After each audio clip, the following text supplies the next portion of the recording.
జిల్లా భీమ్గల్ మండల కేంద్రంలో భాజపా అధ్యక్షుల పిలుపు మేరకు తెలంగాణ రాష్ట్ర ప్రభుత్వం పెట్రోల్ డీజిల్ పై వ్యాట్ తగ్గించాలని భాజపా నాయకులు కార్యకర్తలు ద్విచక్ర వాహనాలను తోసుకుంటూ నిరసన కార్యక్రమం చేపట్టడం జరిగింది.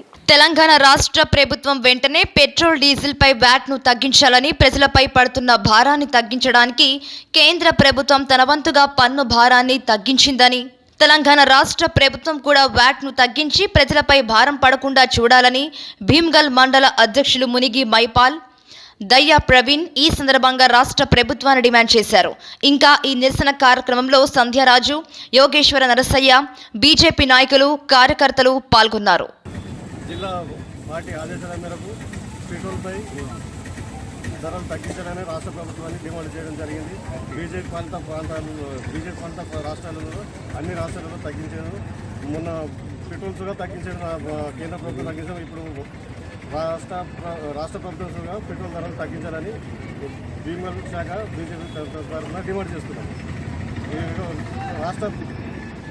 రాష్ట్ర ప్రభుత్వం ఇకనైనా స్పందించి పెట్రోల్ రేట్లు తగ్గించకుండా కానీ వ్యాట్ తగ్గించకుండా కానీ జరగబోయే కార్యక్రమాలు ఆందోళనకరంగా ఉంటాయని హెచ్చరిస్తున్నారు రాష్ట్ర ప్రభుత్వం. పిలుపు మేరకు పెట్రోల్ డీజిల్ పై వ్యాటును వెంటనే తగ్గించాలని కోరుతూ జిల్లా అధ్యక్షుల పిలుపు మేరకు నిరసన తెలపడం జరిగింది. కేంద్రం తగ్గించిన విధంగా బీజేపీ అధికారం ఉన్న రాష్ట్రాలలో పెట్రోల్ డీజిల్పై వ్యాటును మరియు ధరలను తగ్గించడం జరిగింది. ఇకనైనా రాష్ట్ర ప్రభుత్వం, తెలంగాణ ప్రభుత్వం, కేసీఆర్ గారు తెలంగాణ రాష్ట్రంలోని వ్యాటును తగ్గించాలని కోరుతూ నిరసన చేయడం జరిగింది. ఇకనైనా రాష్ట్ర ప్రభుత్వం తగ్గించని ఎడల మున్ముందు నిరసన కార్యక్రమాలు చేపడతామని హెచ్చరించడం జరుగుతుంది. తెలంగాణ రాష్ట్ర ప్రభుత్వం వెంటనే వ్యాటుపై మరియు డీజిల్ పెట్రోల్పై పెద్ద మొత్తంలో ధరలు తగ్గించాలని కోరుతూ ఈ నిరసన కార్యక్రమం చేపట్టడం జరిగింది. భారత్ మాతాకి జై, భారత్ మాతాకి జై, జై బీజేపీ, జై జై బీజేపీ. అమెరికాలో 9 నుంచి 16 ఏళ్ల మధ్య పిల్లల కోసం డెంగ్యూ వ్యాక్సిన్ అందుబాటులోకి వచ్చింది.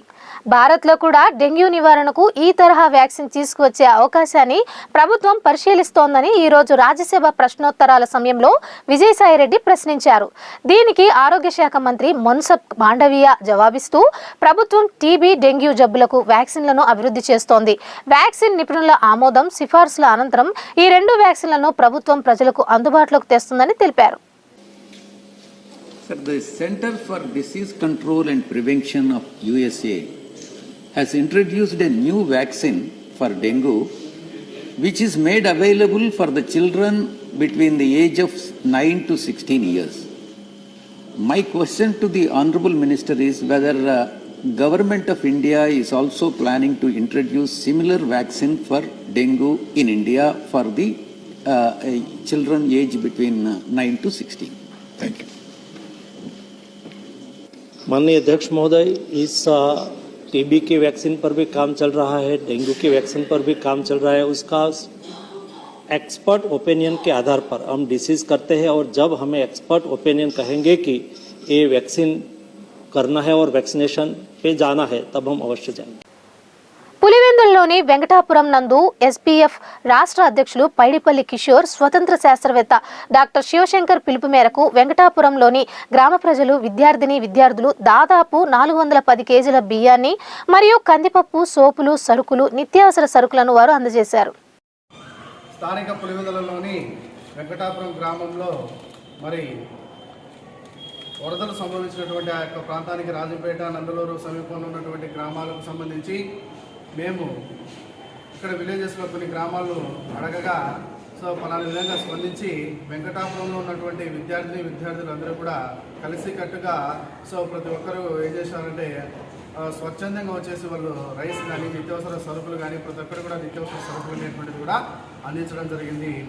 మేము కేవలం 2-3 రోజుల లోపలే ఇవి ఇప్పుడున్నటువంటి నిత్యావసర సరుకులన్నీ కూడా తీసుకెళ్ళి ఆ యొక్క గ్రామాలకు ఆ యొక్క పేద గ్రామాలకు ఇక్కడ పంచడం జరుగుతుంది. సో ఈ ప్రళయాలు అనేటువంటి సంభవిస్తూ ఉంటాయి. సో ఇక్కడ ప్రజలకు సంభవించవచ్చు, లేదా అక్కడ కొన్ని గ్రామాలకు సంభవించవచ్చు. ప్రతి చోట ఇది సంభవించడానికి ఆస్కారమైనటువంటి ఉంటుంది కనుక మానవతా దృక్పథంతో దయాహృదయంతో అందించినటువంటి ప్రతి పిల్లలు అందరికీ కూడా హృదయపూర్వకమైనటువంటి నమస్సుమాంజలు తెలియజేసుకుంటున్నాను. ఈ సందర్భంగా రైతులను ఆదుకుంటామని హామీ ఇచ్చిన ఎమ్మెల్యే కనేకల్ మండలంలో అకాల వర్షానికి నష్టపోయిన రైతులకు నష్టపరిహారాన్ని తప్పక చెల్లిస్తామని, మా వైఎస్ఆర్ ప్రభుత్వం రైతులకు ఎప్పుడూ అండగా ఉంటుందని స్థానిక ఎమ్మెల్యే ప్రభుత్వ విప్ కాపు రామచంద్రారెడ్డి మండల పరిషత్ ఆఫీస్ నందు మీటింగ్ ఏర్పాటు చేసి తెలియజేశారు. రైతులు చింతించాల్సిన అవసరం లేదని, తొందరలో మీకు నష్టపరిహారం గవర్నమెంట్ నుంచి వచ్చేలా చేస్తానని హామీ ఇచ్చారు. ఎందుకు కాస్త రైతులు ఊపిరి పీల్చుకుని ఊరట పడ్డారు. ఈ కార్యక్రమంలో వైఎస్ఆర్ నాయకులు ఎంపీడీఓ విజయ్ భాస్కర్ మరియు రైతులు పెద్ద ఎత్తున పాల్గొన్నారు.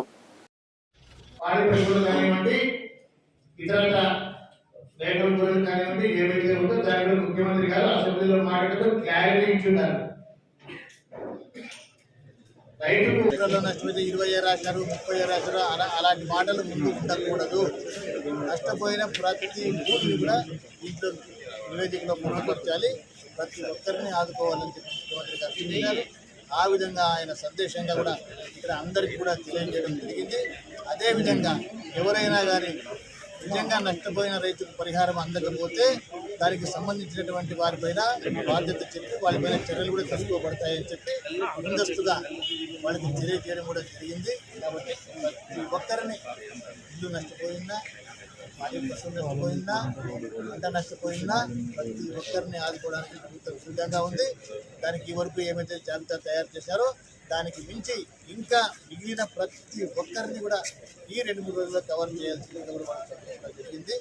ఆ విధంగా అందరూ కడప జిల్లా బ్రహ్మంగారి మఠం మండలంలోని ఇటీవల కురిసిన వర్షాల కారణంగా రాజుపేట గ్రామంలోని నీరు బయటకు పోవడానికి లేక ఊరు చుట్టూ ఉండిపోయిన నీరు బయటికి పంపించేదానికి కాలువ దగ్గర, బ్రిడ్జి దగ్గర, వంకల దగ్గర ఉన్నటువంటి కంప చెట్లను, అడ్డుపడ్డ చెత్త, మిగతా వ్యర్థ పదార్థాలను జేసీబీ ద్వారా తొలగించిన సర్పంచ్ అమీర్ భాషా ఈ కార్యక్రమంలో గ్రామస్తులు ఉన్నారు.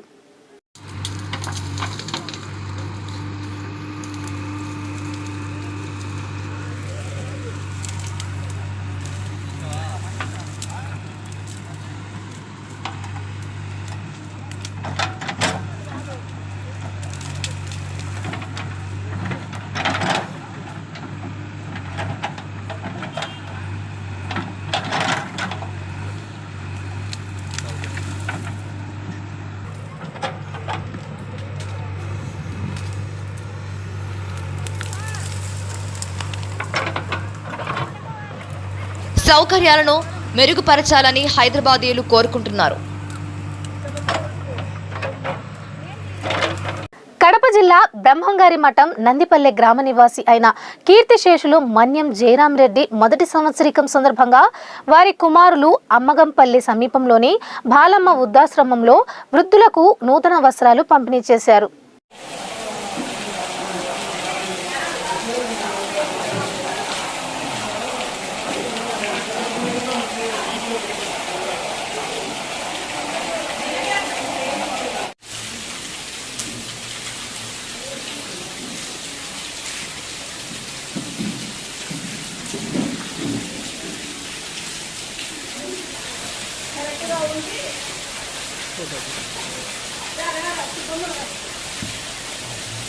ఓకే.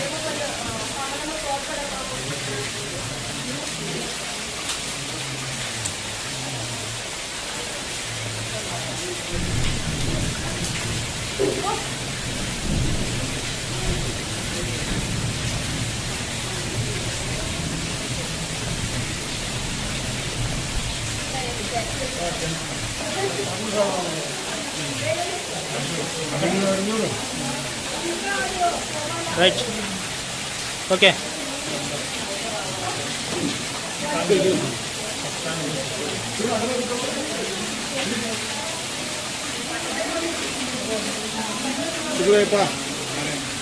రైట్.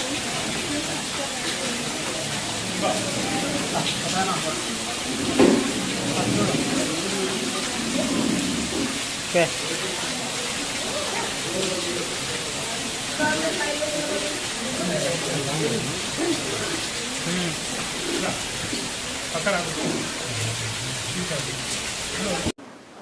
కడప జిల్లా రామాపురం మండలం సరస్వతిపల్లి గ్రామం ఉడుంవారిపల్లిలో వంకలో బాలుడు గల్లంతు. గ్రామం సమీపంలో ఉన్న రామరాజు వంకలో చేపలు పట్టేందుకు వెళ్లి గల్లంతైన బాలుడు వీరాంజనేయులుగా గుర్తించిన పోలీసులు బాలుడు ఆచూకీ కోసం గాలింపు చర్యలు చేపట్టిన లక్కిరెడ్డిపల్లి సిఐ యుగంధర్ పోలీస్ సిబ్బంది.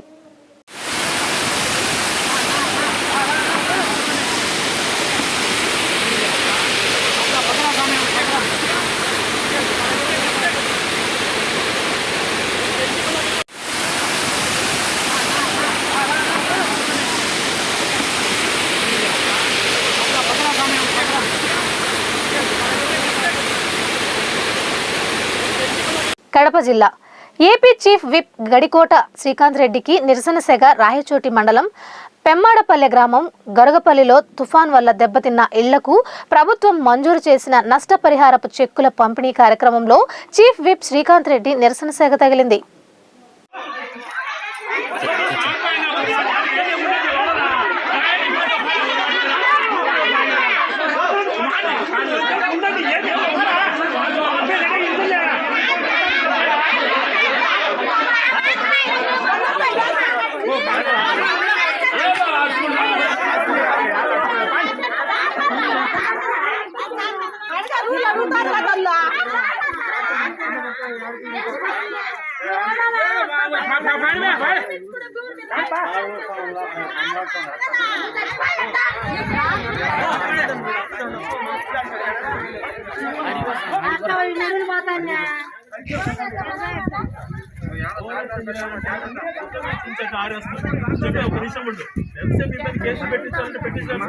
చేస్తానా ఓరాక్షన్ చేయగా ఈరోజు బాబు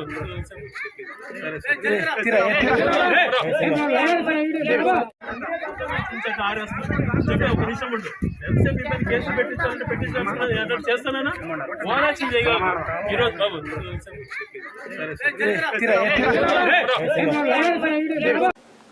హైదరాబాద్ మెట్రో రైలుకు 4 ఏళ్లు నిండాయి. ప్రతిరోజు 780 ట్రిప్పుల్లో 18,000 కిలోమీటర్లు తిరుగుతుంది. లక్షల మంది ప్రయాణికులను గమ్యస్థానాలకు చేరవేస్తుంది. హైదరాబాద్ సిటీలో 67 కిలోమీటర్ల దాకా నడుస్తుంది. హైదరాబాద్ మెగా సిటీలో రైలు ప్రారంభించి 4 ఏళ్లు నడుస్తుంది. ప్రతిరోజు లక్షల మంది ప్రయాణికులను గమ్యస్థానాలకు చేరవేస్తూ హైదరాబాదీయులకు కూల్ జర్నీ అనిపిస్తుంది. ఇలాంటి మెట్రో రైలుకు కరోనా కష్టాలు తప్పలేదు. కరోనా కాలంలో నష్టాలు కూడా తప్పలేదు. ఇప్పుడిప్పుడే స్మార్ట్ కార్డ్ ఆఫర్లతో రెగ్యులర్ యాక్టివిటీస్ నడుస్తుండడంతో జనం నుంచి మంచి రెస్పాన్స్ వస్తుంది. కరోనా కన్నా ముందు ఇప్పుడు ఎక్కువగా రద్దీ ఉంటుంది. హైదరాబాద్ సిటీలో కంఫర్టబుల్ జర్నీ అంటే మెట్రో అని అంటున్నారు ప్రయాణికులు. ఇప్పటికీ ఈ మెట్రో రైలు 67 కిలోమీటర్ల దాకా నడుస్తుంది. RTC bus, metro rail combined పాస్లు తెస్తానన్న ప్రతిపాదన ఇంకా నెరవేరలేదు. పొల్యూషన్ లేని ప్రయాణం మెట్రో. ఓల్డ్ సిటీలో ఇంతవరకు మెట్రో పనులు పూర్తి కాలేదు. మెట్రోను పూర్తి స్థాయిలో జనం వాడుకునే విధంగా రాష్ట్ర ప్రభుత్వం ఇంకా దూరం పెంచాలని, సౌకర్యాలను మెరుగుపరచాలని హైదరాబాదీయులు కోరుకుంటున్నారు.